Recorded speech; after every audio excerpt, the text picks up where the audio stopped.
Is it time for Mark Boucher and AB de Villiers to talk about AB's availability at the T20 World Cup? Should he talk about it right now that the IPL is being suspended? And is it the perfect time for AB de Villiers to now take part in a tour against the West Indies to prove that he is worthy of playing for South Africa? And also, should the IPL have been played in Abu Dhabi or should in the UAE, and should the World Cup be played there too? These are all the topics that we're going to be discussing on today's show, and I'm going to be bringing Aditya on the show as well to join me. Welcome to Cricket Fanatics Magazine. I'm your host Khalid Moeed, and I hope you're having a great day. First, before I bring Aditya on the show, I just want you guys to subscribe to this channel, click that notification bell for all future videos. We're nearing our target of 2,000 subscribers very, very soon. So we're going to get into this and talk about all of these things. And AB has been the topic for quite some time now. We've been chatting about AB. I think we can't take him out of the conversation in South African cricket at the moment. And we're going to be talking about the conversation that Boucher promised that he would have with AB after the IPL. But now that the IPL is prematurely ended or has been postponed or suspended, can that talk start happening now? So let me bring on Aditya and let's have this conversation. Welcome to the show, brother. Very excited for this one. I'm sure you are too. I've seen you very active on Twitter promoting it, so I know that you are very excited about it. Yeah, it deserves it, right? This is that that period that perhaps no one really anticipated. That the IPL would be postponed after having very strict biobubble protocols, and then suddenly you see 4 players test positive, and that quite rightly will set off a panic. So from a South African perspective, I think this is a golden period for Boucher because he gets an additional month of planning, and he can really sit down with the selectors and have that conversation about the best 15 players for for the team, and of course the 6 or 7 reserves that he can have as well. And players are in good form. The South Africans who've been at the IPL have performed well, and now the million-dollar question for Boucher is, does AB really want to play for the Proteas? Because if he does, then this is that time that he can use to spend with his family, and then he can go along with the team to the West Indies as well, which players have traditionally found to be a relaxing place to tour, with the beach and the ocean and things like that. And I don't think things would be too hectic there. So yeah, interesting times. Yeah, so I have to also thank one of our patrons, Werner Erasmus, for giving us this topic or suggesting this topic to us. He obviously tagged us in on Twitter, and Aditya saw it, and then he spoke to me about maybe talking about this particular topic. And I thought, okay, let's give it a go. It's something that's topical because there wasn't much that's really happening in the South African world. We're obviously going to be talking about the West Indies tour as well because there hasn't been any confirmation from both sides quite yet. There's been a talk about it being in June, 2 tests, and I think it is and a couple of limited overs games. So that's been the chat all around. But nothing has been set in stone. I think there's a lot of things that they were considering. I don't know how much the IPL had to play with the decisions of confirming all of that, but that hasn't been 100% confirmed yet. Just talk at the moment. So we can talk about it a bit, and I think that's something that AB needs to make himself available for. But let's get into the talk of the IPL being suspended and a possible change of venue. Seeing that the numbers in India are going up and it's just getting worse and worse. Do you see the India recovering before that World Cup in November, October, November? I don't, to be perfectly honest, because even if the numbers do come down by that time, a lot of confidence will have been shaken from the fact that 4 players have tested positive in this period of time, and I don't think the ICC would want to take that risk in October and November, because you have an ICC tournament getting disrupted like that. It's not nice when we know that the UAE can host a tournament of that scale, and it has a lower caseload. Look, we've been yesterday. I think we reported 392,000 cases. The UAE reported 1,700 cases. That tells you a story. Massive difference. And so, and this is not even a question of the T20 World Cup. This is even a question for the IPL, and it's an argument that I made in the piece that I wrote earlier for the website today, and in conversations that I've had previously as well. There was no reason for the IPL to be moved out of the UAE again. Um, it's we saw what happened with England. When we were on the show, you said you were shocked to see like 70,000 people in a stadium, Yeah. and predictably, that ended up being a super spreader event because thousands of people who had attended that game eventually tested positive. Yeah, it was So crazy. It was for, I mean, we were talking about it because I'm saying India, there was more people in the stadium than Manchester United could fit in their stadium. I mean, when you're looking at it, for exactly, example, it was insane. I was like, there's always 100,000 people in the stadium. I'm like, how is there so many people in the stadium watching a game during these times? I mean, and I was hearing cases of people, some close to me, some acquaintances, talking about them testing positive coronavirus in India, and the numbers going up, and it's they don't know where it's happening and how it's happening, and it's just insane. And it surprised me as well that Australia, who cancelled their tour here because they were worried about the virus, allowed their players to go to the IPL, considering that their concerns and their heavy health risks in their country. They are very strict when it comes to people traveling, etc., across borders. That's what made Australia and New Zealand such um, a container when it comes to the coronavirus. They were very good in handling it because they just closed their borders off to everybody, and it was surprising that they allowed some of their best players to leave. Because there's quite a lot of Australians and New Zealand players in the IPL. So with the cases rising, that they allowed that to happen was shocking to me. But do you think that the ICC will allow the UAE to host it just because India can't host it? Because there's always a draw that happens and a vote that happens for these things to take place. So it's like almost like a honor or an achievement for you to win to host the World Cup. To just hand it over to the UAE, don't you think that's a bit unfair maybe to other nations? Or do you think that it's possible that the ICC will decide, look here, let's do it in the UAE? it's complicated because from the reports that I've read so far, it appears as if even if there is a change in location to the UAE, the BCCI would still technically be the host of the tournament, and Yeah. then eventually, I guess the monetary facet of that equation might change a bit, where the UAE Cricket Board will get some amount of that money as well. But because India won that bid, I think they'd still technically be the hosts, and the BCCI would manage the tournament. But speaking about how the difference in the Australian and New Zealand position to sending their teams to South Africa versus sending their team to the IPL, I think the key difference there is that when Australia cancelled their tour in South Africa earlier in March this year, that's they were representing their cricket board, and their government had the authority to be able to tell their cricket board that this may not be feasible. But when players are traveling to the IPL, they're essentially free agents, so Okay. they can exercise that will. Yeah, I So did think of that. I did think of that before, because obviously when Otis Gibson asked before the World Cup for his players not to go to the IPL, he wrote a letter to the BCCI, and he wrote it to the IPL people above, the powers above, and they said no. So obviously they are in power with regards to that because you signed the contract. So obviously it makes sense why they didn't, why Cricket Australia didn't necessarily have control over that.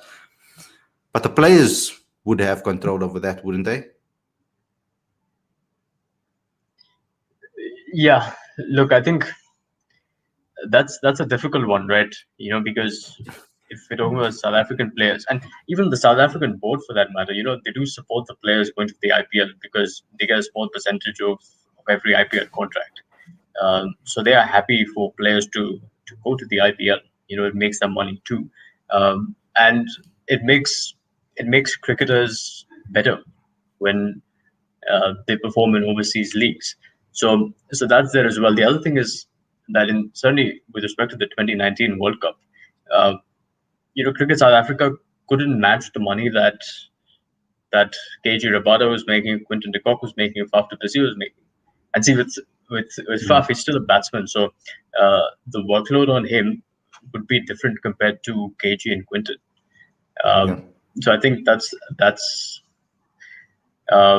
that's unfortunate, I suppose, because England can match that. Australia, the Australian Cricket Board was able to compensate its players to not play the IPL that year and remain fresh Yeah. for the 2019 World Cup. But that wasn't something that South Africa could do financially, unfortunately. Yeah, of course. Now, there has been a press release from Cricket South Africa to obviously discuss exactly this. It broke a little bit earlier on today. I can't remember the exact time, but they sent out the press release to talk about obviously the cancelled tour.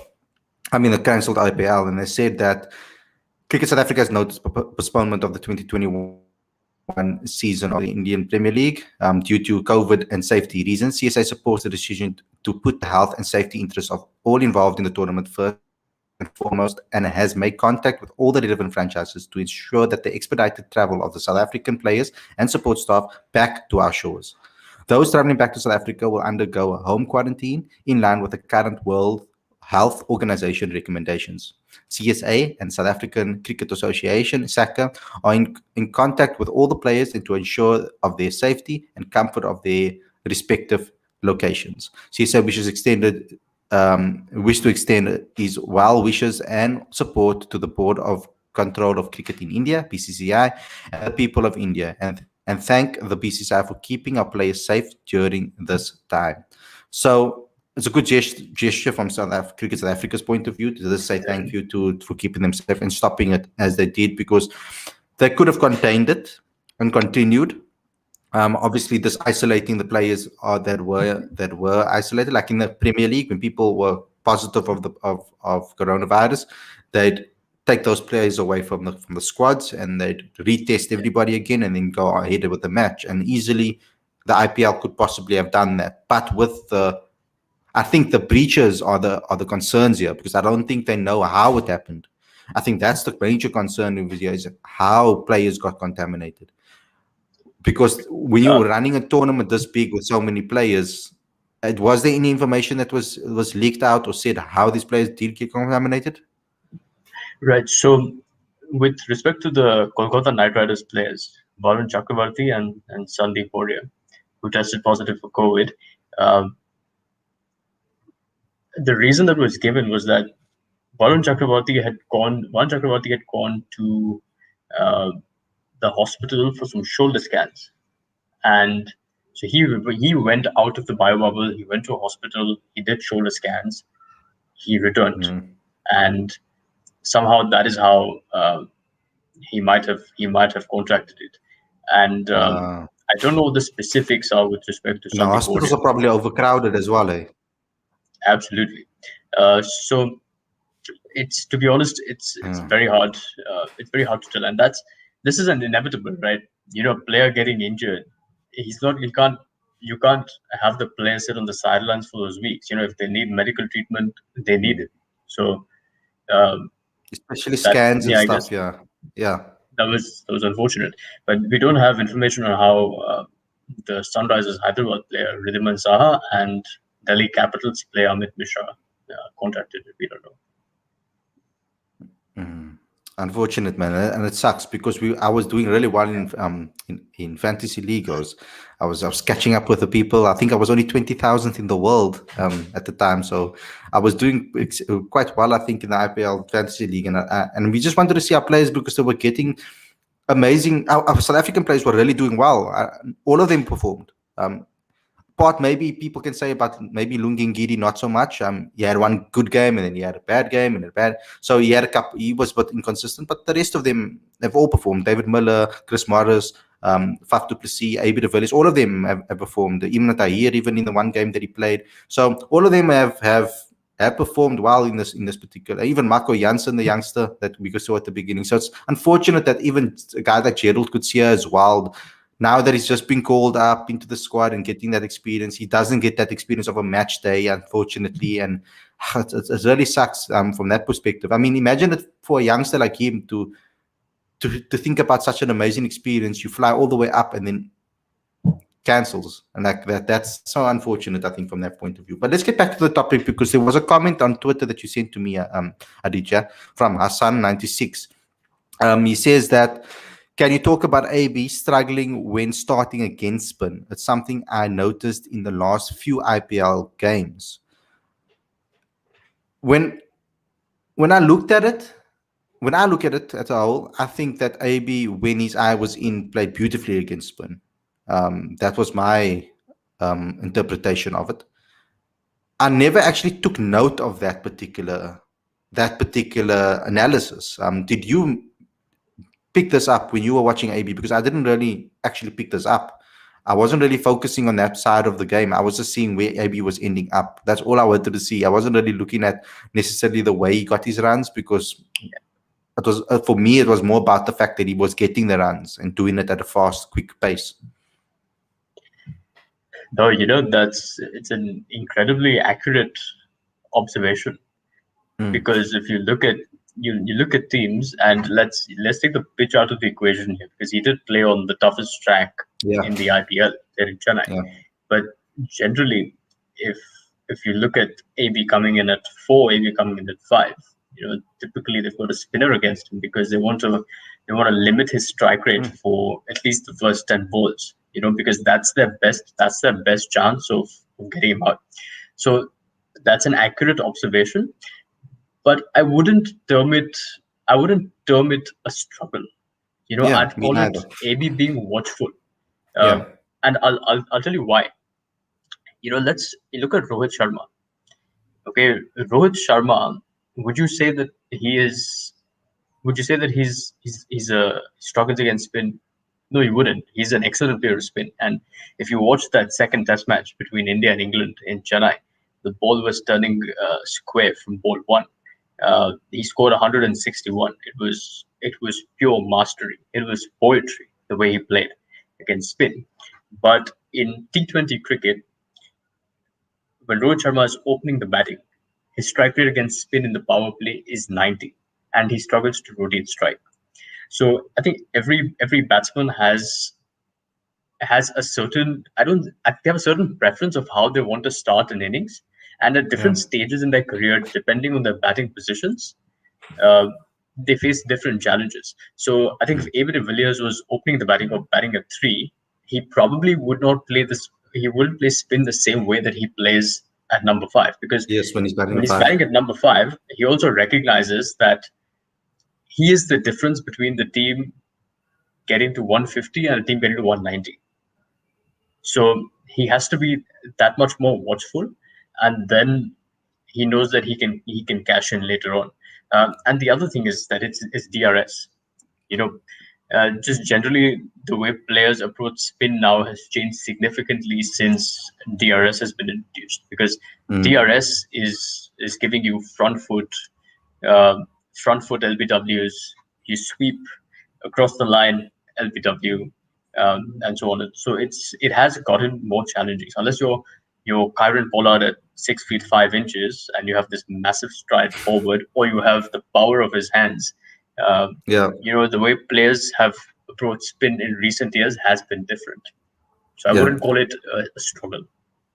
I mean, I've seen it so many times in this particular tournament, especially Virat Kohli, who is a great player of spin. Rohit Sharma, you spoke about, Faf du Plessis. Some of the other guys that are used to playing on those conditions, they've all taken their time with spin and monitored it and played the game well, rotated the strike, etc. The spinners have been doing excellently well. Even the unknown ones that a lot of guys maybe won't see. The guys that are uncapped players, basically, from an India perspective, were doing excellently well in this particular tournament on these wickets. So I think the way I thought the way AB read the game and read the conditions was excellent. I think that the way he approached it was excellent. And I think that is something that our team needs, is someone that can do that, because we had a few guys that struggled against spin. But we've seen it, especially against Pakistan now, though, that those things have really changed. I think a lot of the guys that did struggle before are learning from their mistakes. I even think that Quinton de Kock, we talk about Quinton de Kock maybe struggling against spin. I don't think that's the case. I think it depends on how he's feeling and what his form is like, and that's how you determine when Quinton de Kock's going to bat well or not. Because if he sees it, and he bats excellently in that particular occasion. So, guys, I think that's all we have today. I think we would like Boucher to obviously have the conversation right now with AB and do that. And I think that that's something that needs to happen. He said that it would happen after the IPL, but I think now, obviously, this was basically after the IPL, scene that it is suspended. So we would like to see that happen. So, guys, thanks a lot for tuning in. Thanks a lot, Aditya, for coming on the show and having this conversation with me. We'll see you again tomorrow with another daily show. And stay tuned for some exclusive interviews that we'll also be having as well. So thanks a lot for tuning in. Don't forget to like, comment, share, subscribe, and click the notification bell. Smash that like button, because that's how we get into recommended feeds. Enjoy your evening, guys, and we'll see you guys tomorrow. Take care.